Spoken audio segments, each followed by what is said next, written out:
Ito ang balita ngayon. Trending at pinag-uusapan ngayon sa mundo ng social media. Ang di umano'y balitang ito na ang pinakamagandang balita na dapat malaman ng taong bayan na pilit tila ayaw ipalabas ng bayarang media sa publiko. Sa wakas, nagsalita na ang Senado at kumilos na sa wakas para tulungan na makauwi na kaagad sa bansang Pilipinas ang dating Pangulong Duterte na siyang pinakaantay ng lahat. At ito na nga ang pinakamalaking magandang balita na isinusulong ngayon ng Senado, ang dalawang mahalagang resolusyon kaugnay sa kalagayan ng dating Pangulong Duterte. Ang isa ay para sa kanyang house arrest at ang isa naman ay para mapauwi siya agad mula sa The Hague, Netherlands. Gaano kaya katotoo ito mga kababayan? Ating alamin. Pero bago ang lahat, kung bago ka pa lamang sa aming channel, please huwag kalimutang mag-like, subscribe at i-click ang notification bell para mas maging updated ka pa lalo sa lahat pa ng bagong video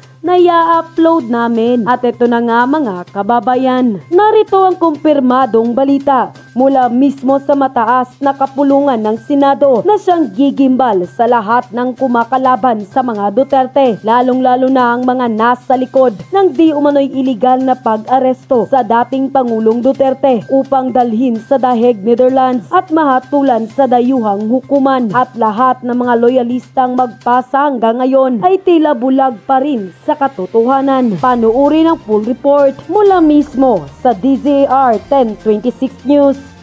Sinusulong ngayon sa Senado ang dalawang mahalagang resolusyon kaugnay sa kalagayan ng dating Pangulong Rodrigo Duterte. Ang isa para sa kanyang house arrest at ang isa naman ay para mapauwi siya agad mula sa The Hague, Netherlands. Narito ang balita ni Naomi Perez.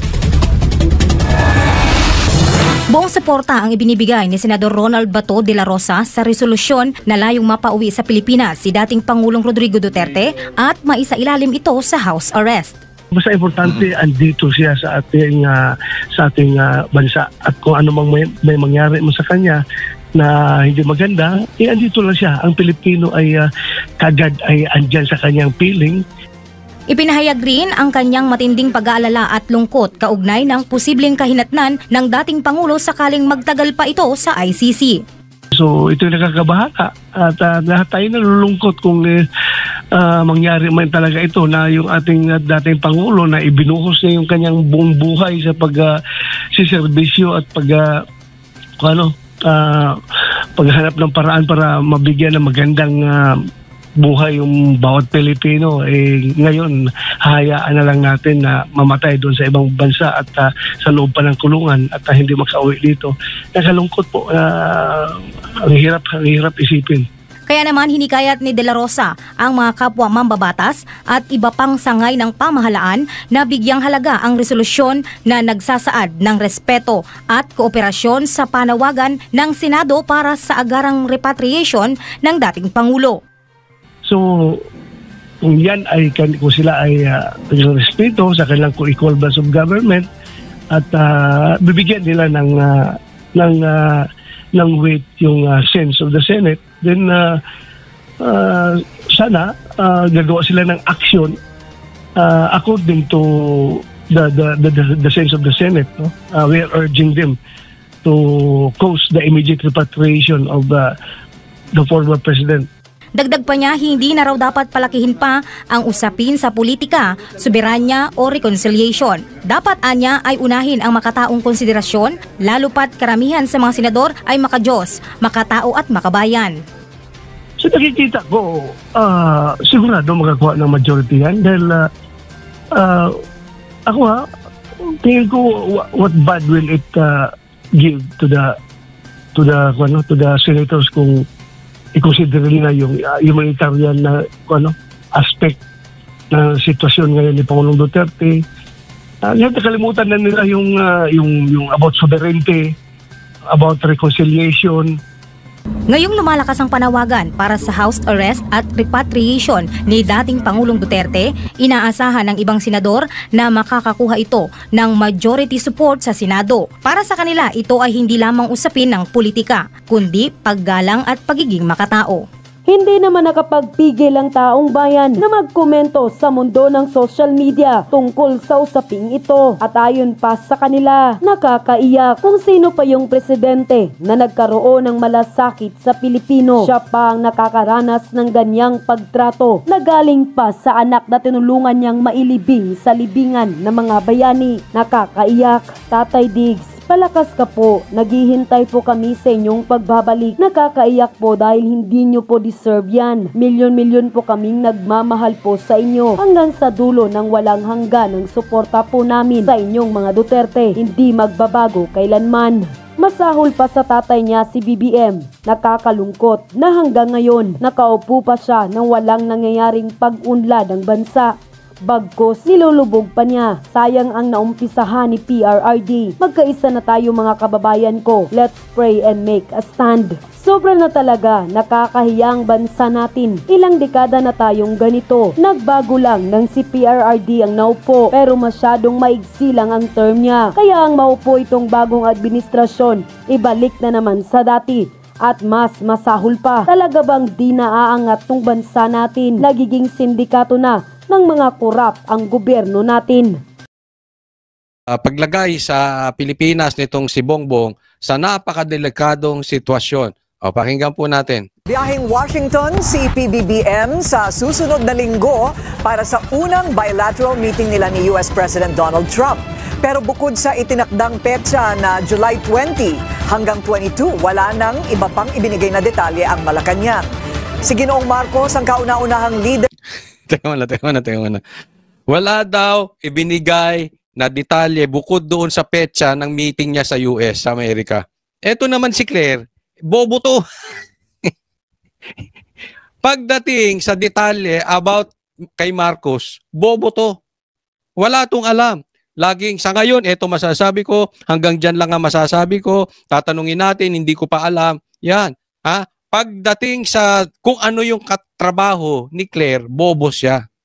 Pero pagdating sa paninira, patutsada, sa pitik, pang-aasar sa mga Duterte, dyan siya magaling.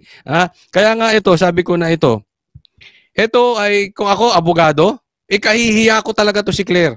Kasi yung asta ni Claire ay astang abogado po kasi ito at saka vlogger. Pero ang dinala niya dito sa PCO, ang nabitbit niya yung pagiging vlogger. Yun ang pinakikinabangan ni Marcos sa kanya.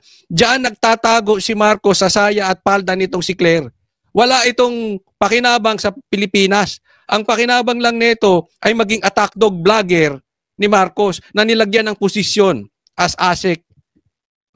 Nilagyan lang. So, sino nagbabayad dyan? Ikaw, kayo, ang mga Pilipino. Nagbabayad kayo ng vlogger na magiging attack dog ni Marcos kasi hindi naman ito umaas ng abogado. Hindi naman niya binitbit yung pagkaabogado niya diyan.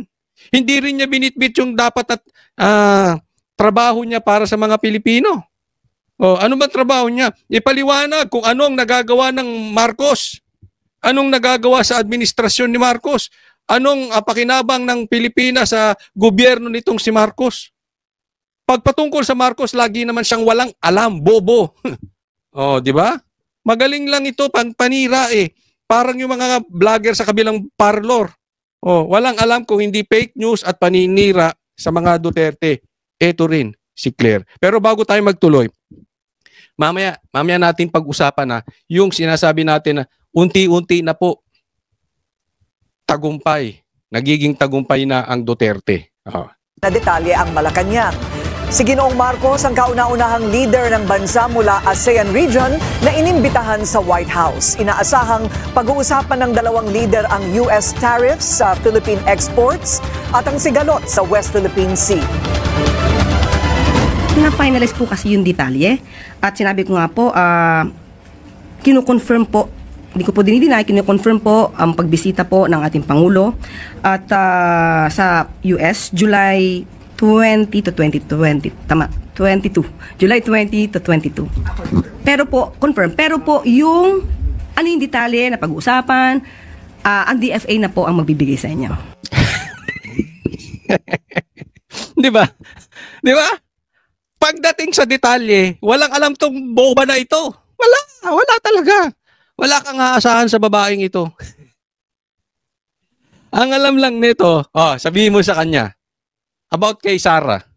Alam niya detalye ng biyahe ni Sarah. Di ba? Pag patungkol sa biyahe ni BP Sara, ang dami niyang patutsada. So alam niya ang detalye. Ano ba ito? PCO ng tagapagsalita ba ito ni Marcos o tagapag-usig ni BP Sara? Palagay ko ito si Claire, mas marami pa tong alam patungkol kay Sara kaysa kay Marcos. Baka hindi ito kinakausap ni Marcos. Meron akong alam. Hindi lang ako chismis vlogger. Doon nyo alamin sa mga chismis vlog. Meron ako nababasa. Sige, teka muna. Wag natin puntahan yun. Ayoko mapuntahan doon eh. Basta dito lang po tayo. Kung kayo alam nyo, okay ba? Hindi ko alam eh. Hindi ko alam kung iyon ay may katotohanan o walang katotohanan. Pero kung alam ninyo, ilagay nyo sa comment section. Dyan sa comment section. Para naman mabasa ko at ma-inform ako. Pero kasi meron ako nababasa na medyo kulang ang detalye. Hindi ko alam. So, well, ayoko namang halugugin yung mga personal nilang buhay. So, hindi ko alam. Kayo na lang ang tatanungin ko. Pero para sa akin, simple. Palagay ko, mas kakilala pa nito ang trabahong ginagawa ng mga Duterte kaysa sa trabaho ng kanyang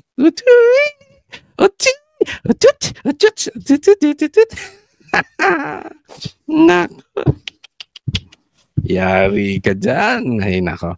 Sige. Kasi wala, di ba? Wala siya laging alam na detalye. Yung pagdating kay Marcos, napaka-defensive niya. Bakit kaya? Sige, tuloy natin. Nagkita ang Pangulo at si Trump sa libing ni Pope Francis sa Roma noong Abril. Pero hindi sila nagkaroon ng pagkakataon na makapag-usap. Inisnap siya diyan. Lahat kinamayan di ba? Ito yung nandiyan yung libing. Tapos kinamayan yung iba. Si Marcos hindi, no? Ewan ko Yun yung lumalabas na na ginawang tanga. Itong mag-asawa na ito. But anyway, puntahan po natin ito. Nandito muna tayo sa picture kasi baka maalagay na naman tayo sa alanganin. Nag-a-add. Ito. Hindi maganda ito magiging meeting ni Marcos at saka kay Trump. Una, alam naman natin, okay, ito hindi pag-iinsulto. Pero this is public knowledge. Mahina ang personalidad ni BBM. Mahina ang kanyang utak. Alam naman natin lahat yan. Anong alam ni Marcos patungkol sa geopolitics?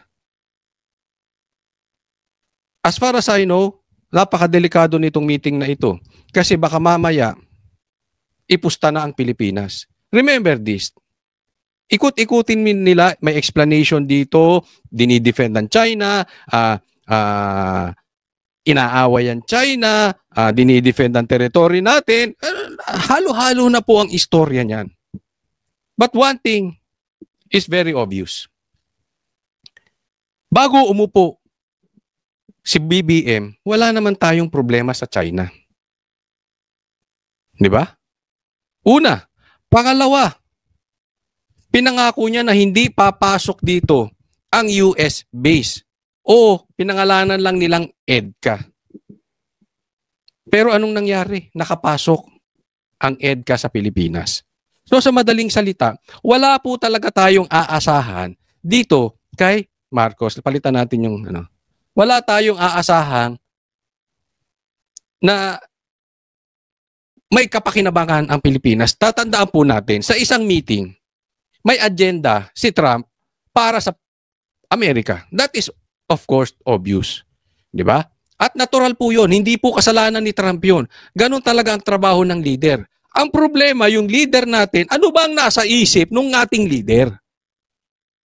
Nasa isip ba niya ang mga Pilipino or agenda niya?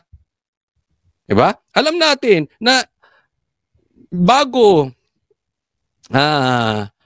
pumunta ng Amerika si BBM, okay pa ang relasyon nila ni BP Sara.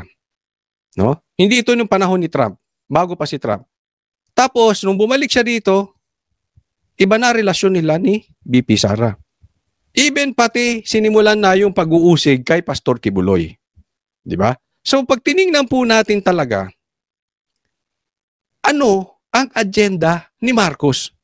Ano ang kapalit ng EDCA na yan?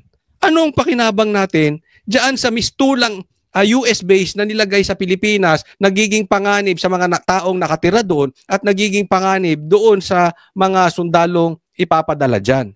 Merong away ang Amerika at China, bakit tayo sasali? Wala naman tayong problema sa China before. Nung naupo si Marcos, bigla tayong nagkaproblema. Kung ano man pinagtatalo ng territory dyan, eto, I'm very positive, masusolusyonan yan pagbaba agad ni Marcos. Tapos na ang problema natin. Because before makapwesto si Marcos, ang ganda naman ng relasyon natin. Sa katunayan, meron pa tayong mga negosyo sa China na export, import, kung ano-ano mang trade ng Pilipinas at China. And until now, malakas po yan. Di ba? Pag tiningnan nyo, even US and China, malakas ang trade nilang dalawa. Ang lakas eh. Di ba? Affected din ang Amerika doon sa ginawang tariff against China, na pumalag ang China. So sa madaling salita, paiksiin natin ang kwento. Si Marcos ba, agenda ba natin ang itutulak niya dyan? At kahit itulak niya ang agenda ng mga Pilipino, meron ba siyang kakayanan? Ang sa tingin ko mangyayari dito, sa pag-uusap nila, mananalo ang Amerika. Hindi niya kakayanin ang personalidad ni Trump. Kita nyo naman eh. Very strong si Trump. Hindi niya kaya yan. Personality-wise, character-wise, hindi kaya ni Bongbong. Even utak, hindi kaya ni Bongbong. Ano lang ang kaya ni Bongbong sabayan? English. Diyan lang maayos si Bongbong pa English. Utal-utal pa. Di ba? So wala. Hindi maganda to. Pinupusta ni Marcos ang buhay ng mga Pilipino. Pinupusta ni Marcos ang buhay ng mga sundalo at mga kababayan natin na nandiyan sa area ng EDCA. Huwag tayong makisali sa gera ng iba. Wala tayong kapasidad. Ang dapat hinaharap ni Marcos ay yung gera sa kagutuman. Gera sa baha. Gera sa drug addiction. Gera sa online gambling. Yan ang dapat inaatupag ni Marcos. Huwag siyang nakikisawsaw diyan sa gera ng ang hindi pagkakasunduan ng Amerika at China na siya lang ang nakikinabang. Wala po tayong pakinabang dyan. Marcos, wala kang alam dyan. Maawa ka sa Pilipino. Ha? Antayin po natin ito. But definitely, hindi ito magdudulot ng magandang balita sa Pilipinas. Isa lang ang inaasahan ko rito. Baka naman, baka sakali, sabihin ni Trump, pauwiin mo na si PRRD. Sana nawa, magmumukha talagang tanga to si Bongbong sa harap ni Trump. Sana i-live po nila. Kasi baka mamaya hindi i-live yung kanilang pag-uusap at kung ano-ano na namang ipagmamalaki ang gagawin ni Bongbong, kung ano-ano na namang kasinungalingan, ano na namang pangako na pang SONA lang. Hinahabol lang to sa SONA. Pero wala namang natutupad. Baka mamaya mangangako, hindi naman talaga pinangako ng Amerika, nabudol na naman tayo. Tapos, pag in-explain ni Claire, akala mo ang galing-galing ni Marcos, akala mo ang tali-talino ni Marcos, at higit sa lahat, akala mo ang linis-linis ni Marcos. So sana, i-live po yung kanilang meeting. Para makita natin anong katangahan ang gagawin natin nitong presidente natin.